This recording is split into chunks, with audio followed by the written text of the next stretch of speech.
আমেরিকার হসপিটালে এই 4 দিনের আমার যে অভিজ্ঞতাটা হলো সেটা আপনাদের সাথে একটুখানি শেয়ার করব। এর মাধ্যমে আপনারা অনেক কিছু জানতে পারবেন।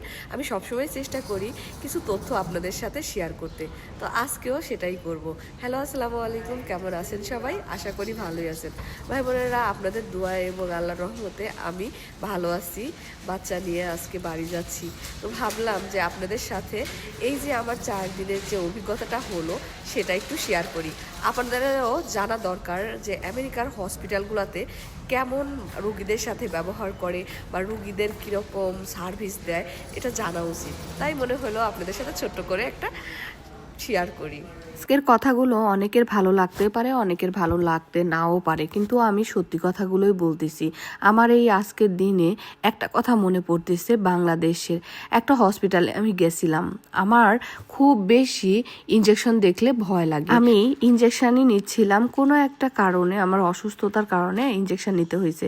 তো আমি এত ভয় পাচ্ছিলাম, আমি কান্না করতেছিলাম। আমার সাথে আমার বান্ধবী মেরি গেছিল। মেরির ওই কথাটা মনে আছে, আমাকে সেই নার্সটা এত বাজেভাবে বকা দিছিল যেটা আমার খুবই খারাপ লাগছিল। আসলে আমি ইচ্ছা করে কিন্তু এটা করিনি। অনেকেরই কিন্তু ইনজেকশনে ভয় করে, যেটা আমার আমেরিকাতে এসেও হয়েছে। কিন্তু আমেরিকাতে কখনোই কোনো দিনও আমাকে এই ভয় করি সেটাতে আমাকে বকা দেয়নি, বরঞ্চ আমাকে তারা বুঝাইছে এবং আমাকে খুব সুন্দর করে যত্ন করে ইনজেকশন দিত। তাছাড়াও এই যে প্রেগনেন্সিতে আমি 4টা দিন এই হসপিটালে ছিলাম, এক একটা নার্সের ব্যবহার এক এক রকম ভালো।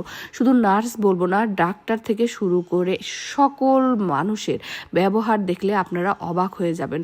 তার একটা কথা কি জানেন, নার্স ডক্টর যদি ভালো ব্যবহার করে তাহলে দেখবেন রোগীর যত অসুস্থই থাকুক না কেন তাদের ব্যবহার দেখেও কিন্তু সুস্থতা ফিল করে। হসপিটালের ডক্টর কিংবা নার্স যখন রোগীদের সাথে ভালো করে কথা বলে, কিছু হয়নি আপনার, এটা কোনো ব্যাপার না, এই ধরনের কথাবার্তা যখন বলে, তখন রোগীরা দেখেন অনেক খুশি হয়ে যায় এবং তারা কিন্তু মানসিকভাবেও কিন্তু শান্তি ফিল করে। যদিও রোগ থাকে তারপরে মানসিকভাবে শান্তি ফিল করে।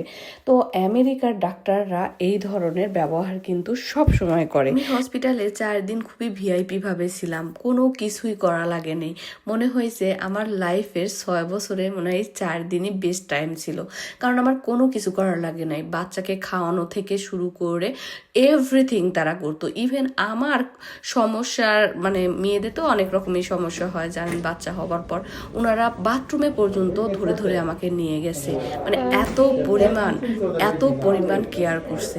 শুধু আমার না, প্রত্যেকটা মানুষকে কিন্তু আমেরিকার ডক্টর এবং নার্স বিশেষ করে এই ধরনের কেয়ার করে থাকে। তো আমার 4 দিনের অভিজ্ঞতা খুবই ভালো, মানে সারা জীবন মনে রাখার মতো। আয়নের বেলাও সেম মনে রাখার মতো অনেক ভালো অভিজ্ঞতা ছিল, এবারও সেম হলো। খুবই ভালো আমি সার্ভিস পাইছি, আমি খুবই হ্যাপি। মানে সত্যি যদি আমেরিকার হসপিটালগুলোর মতো যদি বাংলাদেশেও এমন হইতো এবং ডাক্তার এবং রোগীর মানে সম্পর্কটা যদি বন্ধুসুলভ হইতো তাহলে খুব বেশি ভালো হইতো। যাই হোক, কেমন লাগলো আজকের ভিডিওটা অবশ্যই জানাবেন। ভালো লাগলে ভিডিওটা একটুখানি লাইক, একটুখানি কমেন্ট করবেন। ভালো থাকবেন সবাই, টাটা, বাই বাই।